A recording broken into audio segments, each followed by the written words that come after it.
안녕하세요. 크립토 노마드입니다. 비트코인의 조마조마한 흐름이 계속해서 이어지고 있습니다. 위로 튀긴 할 것 같긴 한데 6만 1000달러 부근 횡보가 길어지는 것 같은 그런 느낌에 다소간의 답답함과 또 초조함이 느껴지는 것은 개미 투자자로서는 어쩔 수 없는 것 같기도 합니다. 기술적 지표는 하락세로 전환될 수 있다는 점을 보여준다라는 평도 나오고 있어서 불안감을 조금은 더 키우는 측면도 있는데, 그럼에도 불구하고 6만 달러 위에서의 돌파 준비가 돼 있다라는 전망을 덧붙이는 것을 보면 전반적인 상황 자체는 우려보다는 기대감이 더 우세한 모습입니다. 리플과 관련해서는 진짜 무슨 일이 벌어지려고 이러는지 여기저기서 전폭적인 전망들이 계속해서 이어지고 있습니다. AMB 크립토의 경우에는 XRP가 조만간 4달러까지 도달할 수 있을 거라고 내다봤는데 기술적 분석을 근거로 제시했습니다. 특히 미국에서 진행 중인 다른 암호화폐 관련 소송에서 배심원단이 암호화폐가 증권이라는 SEC의 주장에 대해서 반대 평결을 내리면서 리플 소송에도 긍정적인 영향을 미칠 요인으로 기대감을 키우고 있습니다. 요즘 암호화폐 산업 투자자 명단에서 구글의 이름을 자주 접할 수가 있습니다. 최근에는 그레이스케일의 모회사 디지털 커런시 그룹이 소프트뱅크로부터 7억 달러, 8,200억 원 정도를 투자 유치하면서 주목을 받았는데, 여기에 포함된 투자자들 중에 구글의 지주사 알파벳의 벤처 투자 사업부인 캐피털 G도 포함돼서 주목받았습니다. 그런데 이번에는 구글이 시카고 상품거래소 CME에 클라우드 서비스 제공과 함께 10억 달러를 투자할 것으로 전해지면서 관심을 끌고 있습니다. CME는 암호화폐와 관련된 여러 상품들, 파생 상품들을 적극적으로 내놓고 있는 곳이어서 이렇게 저렇게 그물망처럼 얽힌 거인들의 투자 자금들이 암호화폐 산업 곳곳에 포진하고 있는 그런 모습 보이고 있습니다. 비트코인의 기능성과 관련해서도 꽤 의미 있는 분석이 나왔습니다. 라이트닝 네트워크를 통해 이론적으로 1초에 4천만 건의 거래를 처리할 수 있다는 건데, 세상에서 가장 빠른 속도를 자랑하는 솔라나가 6만 5천 건을 처리하는 것과 비교해도 라이트닝 네트워크를 통한 처리 속도가 꽤 강력하다는 것을 느낄 수가 있습니다. 결국 비트코인의 처리 속도 이슈는 라이트닝 네트워크로 손쉽게 해결될 수 있다는 점에서 비트코인의 실생활 활용성이 큰 문제가 없다는 점, 이런 것들 쉽게 느낄 수 있는 것 같습니다. 여러 가지 소식들이 새롭게 전해졌습니다. 단기적으로는 전반적인 시장의 흐름, 또 장기적으로는 빅테크들의 움직임, 이런 것들 잘 체크하시면 시장 바라보시는데 더 도움이 될 수 있지 않을까 생각합니다. 본격적인 시작에 앞서서 좋아요와 구독, 또 알림 설정 꼭 부탁드리겠습니다. 영상 제작에 아주 큰 도움 된다는 말씀 함께 드립니다. 그럼 시작하겠습니다. 먼저 비트코인 상황입니다. 비트코인은 6만 1000달러 초반에서 오르내리면서 투자자들의 마음을 여러모로 졸이게 만들고 있습니다. 6만 7000달러까지 너무 빨리 오른 탓이라는 점을 알고 있더라도 워낙 강세 전망이 잇따르고 있다 보니까 기대 심리가 더 커진 탓도 있는 것 같습니다. 공포 탐욕 지수는 하루 전과 동일한 73을 기록하면서 여전히 탐욕 상태가 지속되고 있습니다. 비트코인 도미넌스는 소폭 하락해서 43% 초반으로 후퇴했습니다. 이럴 때 알트코인 불장이 연출되면 참 좋을 것 같은데, 일부 종목들이 급등세를 보이고 있는 만큼 추가적인 종목 전반 순환 상승을 기대해볼 여지는 존재하는 것 같습니다. 현재 비트코인 상황과 관련해서 코인데스크는 비트코인이 지난달 66,900달러 사상 최고가를 기록한 뒤에 상방향 모멘텀이 둔화되고 있다라면서 고점 부근에서의 빠른 이익 실현이 이뤄지고 있는 것으로 지금 상황을 바라봤습니다. 그러면서 4시간 RSI가 아직 과매도 단계에 도달하지 않았고, 이건 비트코인이 58,000달러에서 6만 달러 지지대를 향해 추가 후퇴할 가능성이 있다라는 점을 시사한다고 설명했습니다.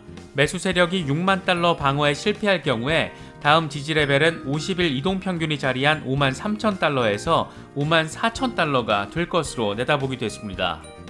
특히 주간 RSI는 과매수 영역에 접근해서 지난 4월과 9월처럼 하락세로 이어질 가능성도 존재한다, 이 같은 점도 거론했는데, 그럼에도 불구하고 비트코인이 지난 몇 주일 동안 여러 차례 가격 돌파를 이뤄낸 점과 역사적으로 4분기가 긍정적이었다는 점을 고려하면 비트코인은 6만 달러 위에서 돌파할 준비가 돼 있다라고 평가했습니다. 결국 마지막 문장을 말하고 싶었던 것 같은데, 어쨌든 모든 가능성은 열려 있지만 그럼에도 불구하고 6만 달러 위에서 지지를 받으면서 브레이크아웃을 할 준비가 돼 있다, 이렇게 정리할 수 있을 것 같습니다. 리플 XRP와 관련해서는 연일 긍정적인 전망이 잇따르면서 주목도를 더 높이는 것 같습니다. 이번에는 AMB 크립토가 조만간 XRP가 2주 안에 4달러에 도달할 것이라는 전폭적인 전망을 제시했습니다. 10달러에서 20달러 같은 이런 전망은 다소 비현실적인 기대감으로 느껴질 때가 있는데 4달러 전망 이런 거는 충분히 가능하지 않을까, 그런 현실감이 존재하다 보니까 기대감을 더 키우는 것 같습니다. AMB 크립토는 현재 암호화폐 시장은 다소 이상한 위치에 있는 것으로 보인다라면서 비트코인과 이더리움 등의 대형 종목과 상관관계가 없는 흐름이 보여진다라고 밝혔습니다. 특히 XRP의 경우에는 몇 주 안에 폭발적인 추세를 보일 수 있고 이를 통해 새로운 사상 최고가 경신이 가능하다라고 설명했습니다. 우선 제시한 것은 삼각 수렴 패턴이 완성된 뒤에 돌파를 확인할 수가 있고 일간 차트 기준 20일 지수 이동평균에서 마감되면서 강력한 강세 모멘텀이 확인됐다라고 분석했습니다. 특히 이런 흐름은 주간 차트에서도 확인할 수 있다라면서 2021년 1분기, 그러니까 3월 상황과 2021년 4분기, 지금 11월 상황, 거의 동일한 삼각 수렴 패턴을 통한 돌파 양상이 확인된다라고 강조했습니다. 특히 4월의 경우에는 XRP가 2달러 돌파를 이뤄내면서 비슷한 양상이 펼쳐질 경우는 3달러 어렵지 않고 다음 몇 주 동안 최고 4달러까지 도달할 거라고 내다봤습니다. 다만 2021년 4월처럼 대규모 매수세가 달라붙어야 가능한데 이런 부분이 현재 상황에서는 명확하지 않다라고 덧붙였습니다. 하지만 온체인 데이터상에서 활성 주소수가 늘고 있고 일주일 전 가격 하락 사이에 급격한 강세 다이버전스가 관찰된 만큼 최근에 시세 상승이 근본적인 촉매로 떠올랐다라고 분석했습니다. 특히 1일 활성 주소수가 증가한 것은 참여도 증가를 의미한다라면서 XRP가 유저들의 관심을 끌고 있다라는 점을 내보이는 것이다, 이렇게 진단했습니다. 뭐든 실제로 벌어져야 현실이 되는 것인 만큼 상황은 조금 더 지켜봐야 하겠지만 XRP에 대한 기술적인 요인이나 외부적인 요인들 요즘 대체로 긍정적으로 형성이 돼 있다는 점에서 기대감은 더 커지는 것 같습니다. 미국에서는 리플 소송에 우호적인 영향을 미칠 수도 있는 그런 소송 소식이 전해졌습니다. 미국 배심원단이 암호화폐는 증권이라는 SEC의 입장에 반대하는 판결을 내렸다는 소식이 전해졌습니다. 배심원단이 암호화폐에 대한 결정을 내린 것은 이번이 처음인데 배심원단 9명은 SEC가 토큰 발행이 투자 계약이라는 사실을 증명했는지에 대해서 아니다, 이렇게 평가했습니다. 이번 사건은 해쉬레츠라는 토큰 발행이 증권 발행 과정에서 규칙을 어겼다라는 SEC의 주장에 반대한다라면서 소송이 시작됐습니다. 이 사건에 대해서 구체적인 내용 알 필요 없겠지만 SEC의 암호화폐는 증권 이런 주장이 적어도 배심원들조차 설득하지 못했다라는 점에서 리플 소송에도 긍정적으로 작용할 것으로 기대되고 있습니다. 이런 소식을 의식한 건지 뭔지 모르겠지만 SEC 게리 겐슬러 위원장은 암호화폐에 대해서 수식어가 아닌 제품 자체로 증권법 준수 여부를 결정할 거라고 밝혔습니다. 게리 겐슬러 위원장은 증권 집행 포럼에 참석해서 암호화폐 서비스를 수식한 꼬리표에 집중하지 않고 관련 프로덕트나 계약 면면을 따져서 증권법 준수 여부를 결정할 거라고 밝혔습니다. 여기서 수식어 꼬리표는 디파이, 통화, 대출 이런 것들을 의미하는데 그러니까 종류 상관없이 대부분의 암호화폐는 증권에 해당할 수 있다. 이런 기존 입장을 다시금 강조한 것으로 볼 수 있는 그런 부분입니다. 기준이나 좀 제시하면 참 좋을 것 같습니다.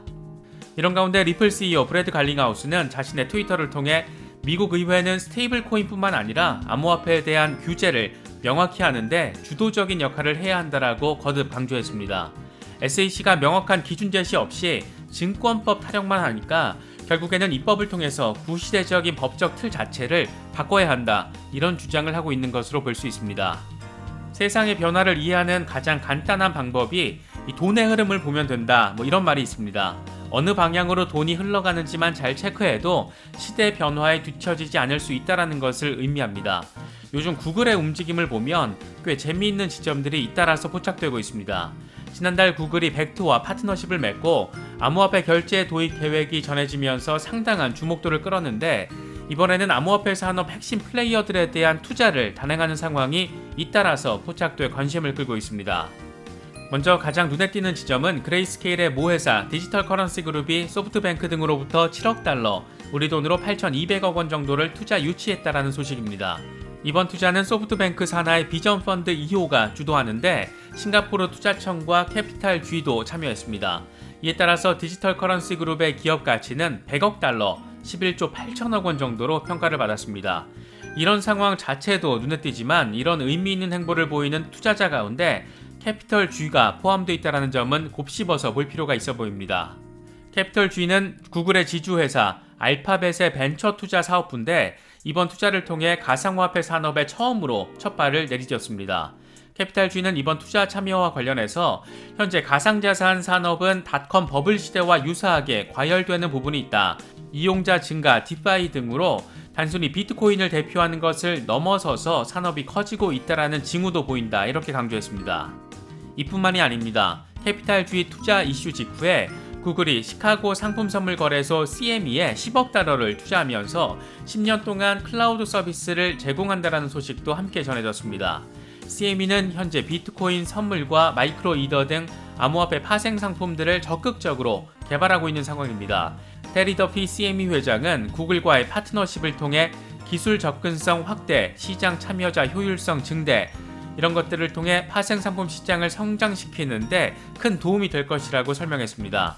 가상화폐 시장의 시스템 설계자라는 평가를 받는 디지털 커런시 그룹, 그렇게 조성된 시장에서 가장 적극적으로 상품을 만들어내고 판매하고 있는 CME까지 구글의 관심 영역으로 확장된 것은 비트코인도 블록체인도 그만큼 싫다고 외면할 수 있는 영역이 이젠 아니다, 이런 점을 확인할 수가 있는 그런 부분입니다. 이 밖에도 꽤나 의미 있는 중간급 호재성 이슈들이 꽤 전해졌습니다. 먼저 그레이스케일이 향후 투자 고려 대상 자산 리스트에 테라와 아발란체를 추가했다는 소식입니다. 현재 그레이스케일 투자 포트폴리오에는 비트코인과 이더리움 등 23개 디지털 자산이 포함되어 있는데 향후 투자 자산에는 이번 테라와 아발란체가 포함되면서 20개 디지털 자산이 이름을 올렸습니다. 그레이스케일은 자산 운용 투명성을 위해서 투자에 앞서 투자를 고려하고 있는 디지털 자산을 공개한다는 입장을 밝혔는데 얼핏 봐도 눈에 띄는 종목들이 있습니다.